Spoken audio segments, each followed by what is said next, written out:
Hello दोस्तों, अभी north Atlantic ocean में टाइटन सबमरीन लापता हो गई थी। सबमरीन में टोटल 4 पैसेंजर सवार थे और एक पायलट। टोटल 5 लोगों की इस एक्सीडेंट में डेथ हुई थी। आज आप हमारे साथ इस वीडियो में बने रहिए, हम आपको पूरी जानकारी देते हैं कि आखिर उस सबमरीन के साथ क्या हुआ था।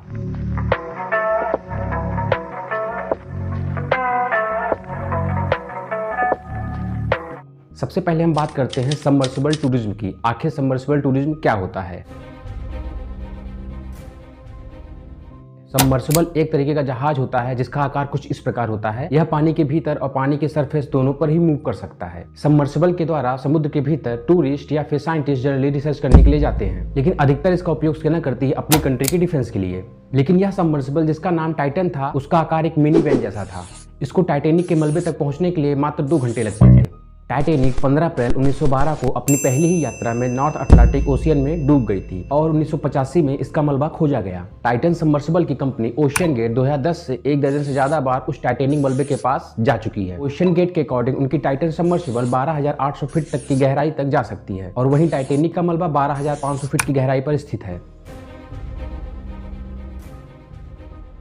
According to OceanGate, Titanic ship के मलबे को देखने के लिए पर पर्सन $2.5 यानी करीब 2 करोड़ रुपए लगते हैं। यदि आपको टाइटैनिक शिप के मलबे को देखना है तो आपको इतनी भारी भरकम पेमेंट करनी पड़ेगी। यहाँ पर आपको मैं एक बहुत ही इंटरेस्टिंग बात बताना चाहता हूँ। जो भी क्लाइंट इस टाइटैनिक के मलबे को देखने आते हैं वो अपने आप को टूरिस्ट ना कहकर बल्कि अपने आप को मॉडर्न डे एक्सप्लोरर कहते हैं। वे सभी टूरिस्ट या फिर एक्सप्लोरर बाकी सबसे कुछ अलग करना चाहते हैं। अब हम वापस लौटते हैं अपने मेन टॉपिक पर। आखिर वो 5 लोग कौन थे जिनका एक्सीडेंट इन टाइटन सबमर्सिबल में हो चुका है?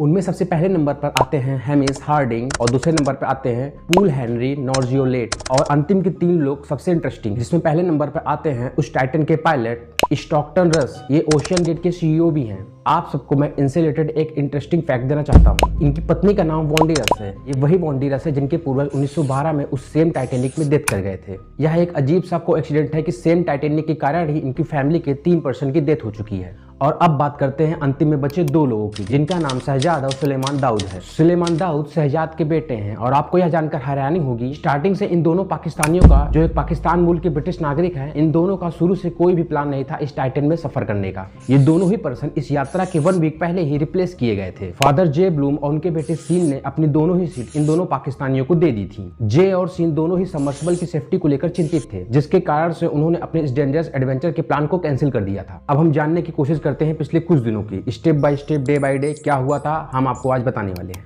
यह ट्वीट ओशियन गेट की तरफ से 21 अप्रैल को किया गया था, जिसमें यह लिखा गया है कि हम अपने नए अभियान को लेकर तैयार हैं। यह सबमर्सिबल 18 जून को अपने कभी न खत्म होने वाली इस जर्नी की शुरुआत इंडियन स्टैंडर्ड टाइम के अनुसार 5:30 बजे शाम को करता है। अपनी जर्नी शुरू करने के 1 घंटे 45 मिनट के बाद ही इस सबमर्सिबल का कम्युनिकेशन कनेक्शन टूट जाता है। सुबह के 12:30 बजे तक इस सबमर्सिबल को अपने स्टार्टिंग पॉइंट तक वापस आ जाना था, लेकिन ऐसा नहीं हुआ। 19 जून को यूएस और कनाडा की नेवी शिप्स एक सर्च ऑपरेशन को जारी करती हैं। ऑफिशियल्स का कहना था कि सबमर्सिबल में अभी भी 76 से लेकर 92 घंटे तक की ऑक्सीजन बची थी, यानी उनके पास टोटल उस सबमर्सिबल को खोजने के लिए 3 दिन थे।